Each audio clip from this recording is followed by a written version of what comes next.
Welcome, everyone, to Housecoat Podcasting. I am Takeshi Yamato, joining 117 Jorn. What's up? And our host, the Housecoat Gamer.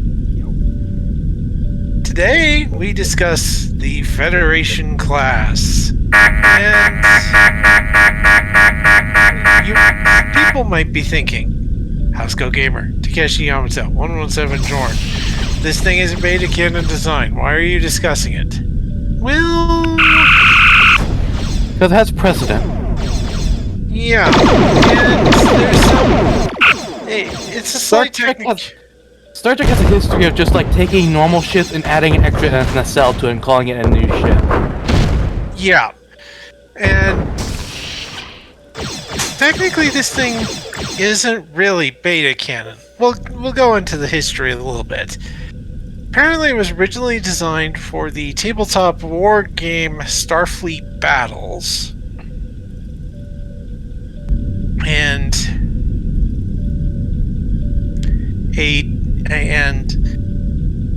so yeah, the shuttle base in the front, there's a second deflector dish in the back, two smaller ones in the front next to the main one. Yeah. Anyway, the third in Wrath of Khan and Search for Spock, we saw basically schematics for a TMP era version of this thing, but that was it. That was enough to deal with Roddenberry's law. If it's on screen, it's canon. Yeah. And that was basically all we had. But yeah, that was basically all we had for about 40-ish years. That said, Franz Joseph would design this, and Roddenberry had a bit of a falling out. So Roddenberry decided, you know what, screw you, I'm going to make laws to make your ships impossible to work. Yeah. Everyone promptly agreed. This thing was cool. And was very petty. Yeah. Well, regardless. But yeah. Anyway, that was all we... This thing was halfway in, halfway out, canon yet not canon, until about, 3 weeks ago. Yep. Jordan's gonna hate me saying it. What? Picard. Fuck you. I saw that coming. But that's how this thing got. Picard isn't canon. Star Trek Discovery isn't canon. Take what you can get in this case. And Yeah. if they finally pulled out the Federation class, it's their attempt to win back the fan base. Yeah. Or as I like to put it, in the lynch mob, just a little further away. Yeah. I mean, as I've said countless times, Jorn, countless times when this topic has come up, Jorn, pillage, then burn. Pillage, then burn. Maxim 1 of the 70 maxims of maximally effective mercenaries, and it works here. Even if we don't like the shows, take the fact that they essentially canonize the ships we do like as a good thing.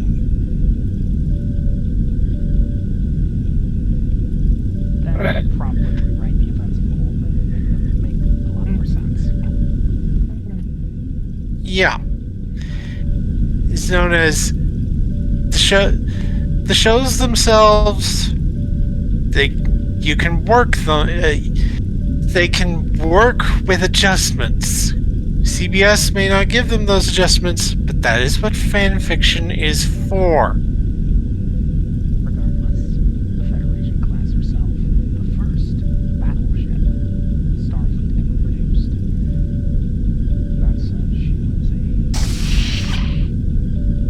Yeah. Basically, they designed her for too many things at once. They designed her for combat. They designed her for diplomatic stuff. The reason for that giant saucer section? Full-on diplomatic suites and a full-on arboretum. Yeah. In a ship, 1/8 the mass of galaxy. Yeah. This was basically an early attempt at making something like the Galaxy, but they still limited themselves to the size of the Connie. It's only 6 Most- meters or so longer. Yeah. That said, the Connie is a heavy cruiser. Yeah. Which brings us to this.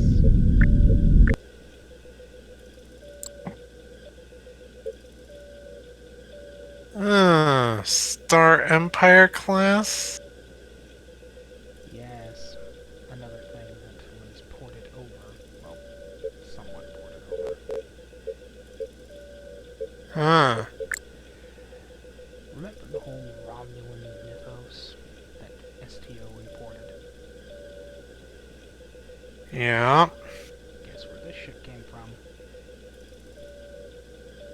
That mythos? Dan Duane's Little Romulus series. Specifically the novel Dread.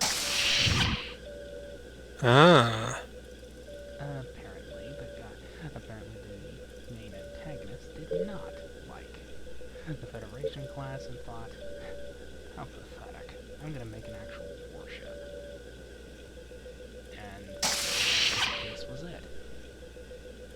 Now, to be Yeah. fair, this is not an up-to-date model. In fact, it's 20 years old and was designed by the same man who, well, did most of the TOS stuff in Star Trek Continuum. Major Right. stress. Apparently, it's very low poly by his own standards. If he wants to update it, go nuts. But please tell me first. Yep. Still, it matches the description of the ship.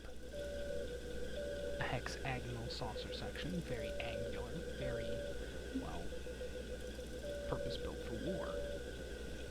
Yeah. And of course it ran into a couple of Aquila-class destroyers, the Enterprise, and 2 more Connies, and, well, let's just say Admiral Rittenhouse, is occupying a nice little cell somewhere at the tender mercies of Section 31.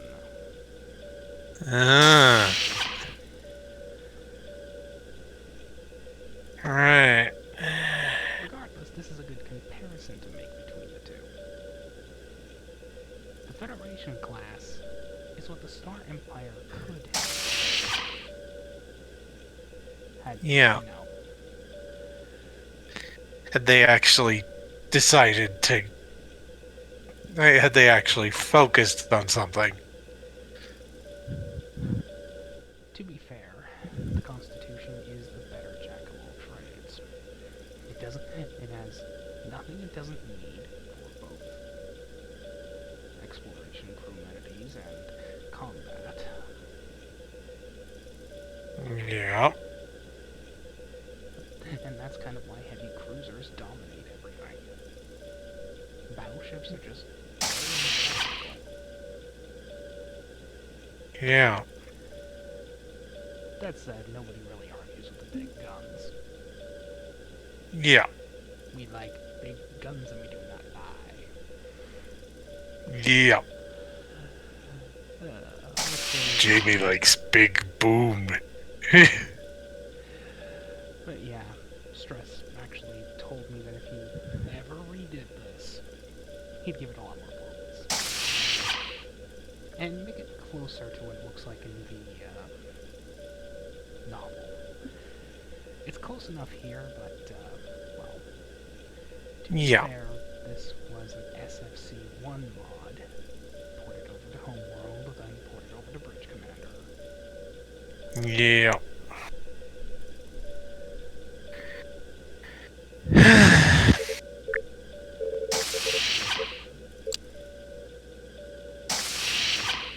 So, back to the Federation. The Federation is interesting. The Federation is the first triple nacelle ship, and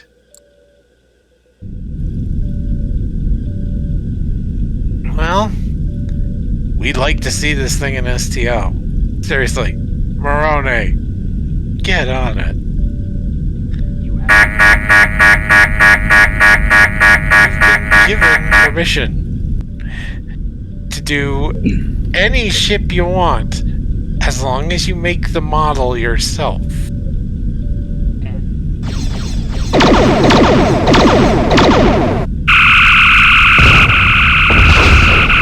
This thing is a prime.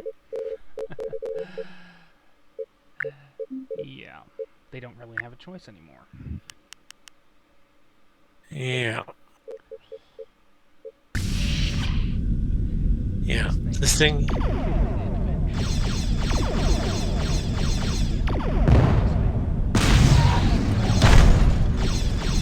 Yeah. Yeah, everything except my favorite fucking ship, apparently. They're morons. It's the best ship. Yes, it is. It's my favorite ship. Shut up. Let's not get bogged down with that kind of argument, and let's just discuss potential stats for this thing. Yeah. Yeah, Dreadnought.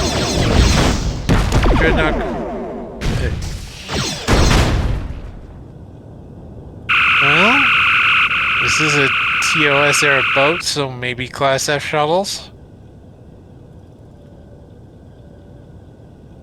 Hang on a second.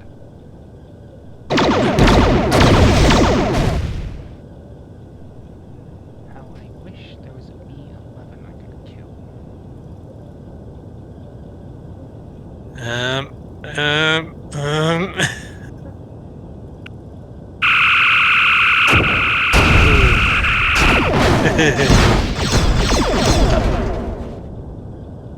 Whew. First time we were doing this. This is our second time doing this, vid viewers, and the first time Ron did not have a lot of luck flying this thing. You should have seen it, Jordan. There were several times when he and the D7 weren't quite far enough apart when they were passing each other, and they clipped, and basically both went boom.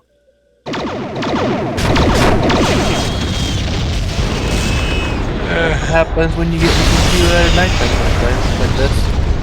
Boom. Yeah, Well, I am not flying in a Connie. yeah. But, yeah.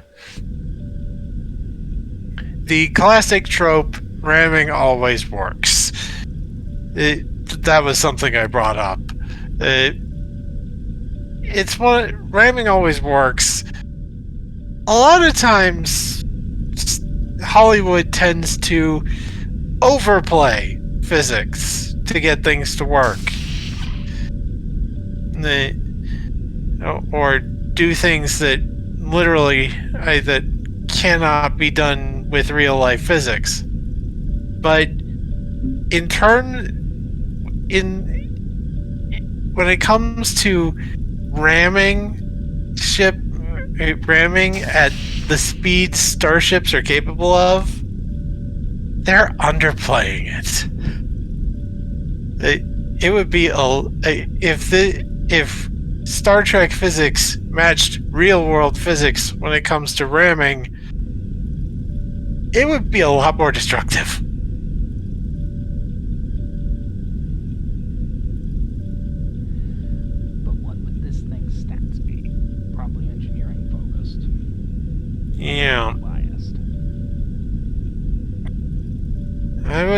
say possibly. I would say either engineering, 4 tactical, 2 science, or 5 engineering, 3 tactical, 2 science. And I'm thinking base tier 6 level with the ability to go fleet and then T6U. And what about the alt? There's always an alt. Yeah, an alternate skin. Well, they could do the TMP skin. They could do a TMP era skin, or they could do the Star Empire. And the 2409, 2410, 2411, 2412 model. Well, I would say either use the Excalibur or the Exeter. Though the Exeter is probably going to need some touch-ups first. What doesn't? Though they're probably going to replace it with the Constitution 3. Possibly. At least that's outright confirmed to be the name of the class. Yeah. Question is, this thing short? When would I fly that thing? Yep. Probably never, honestly. Not a fan? It just looks kind of weird. Well, that was kind of the point. You see, facet designs, for the most part, are just literally an unmodified constitution, an unmodified constitution hull, and whatever else. This was different. The saucer was bloated. The nacelles were in a different configuration. Yeah, the Star. was different. That's why this thing was a fan favorite. Yeah, the Star Drive section was bloated. Yeah, But it wasn't. yeah, and the deflector dish on the back. Oh my, shuttle bay in the front.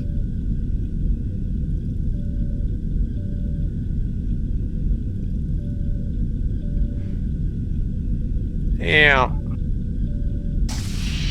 It looks like a Connie, but it isn't. It's quite a ways bigger, actually. Yeah. Which is disappointing. I never got to see this thing in action. In TMP. Yeah. Might have been fun. Might have been fun. Just one ship flying by. Yeah. And not having to in, out, in, out, in, out, in, out for 40 years. Yeah. But it's in now. There's no ambiguity anymore. Yeah. And I suppose that's it. We are Yep. happy. Well, most of us are happy. yeah. Cryptic, give me the fucking Jaeger, goddammit. You're gonna have to convince them to actually do it, and they It can't be that difficult. You just take the Voyager and you just give it a different endpoint. And that's all you have to do. It can't be that freaking hard. it's not difficulty, it's motivation. They don't Yeah. want to do it. They have imported so many of the horrendous designs from Star Trek Picard, from Discovery. Yet why? Why can't they import this one design? This one simple fucking design? And then you have to consider their April Fool's joke from a few years ago, the Path Jaeger. Don't get me started. Yeah. They would have to design that thing to actually work, instead of just looking like it was tacked on. Yeah. Anyway, I suppose that is it for this episode of Housecoat Podcasting. And, well, next time we look at next time we look at one of the other factions in Star Trek.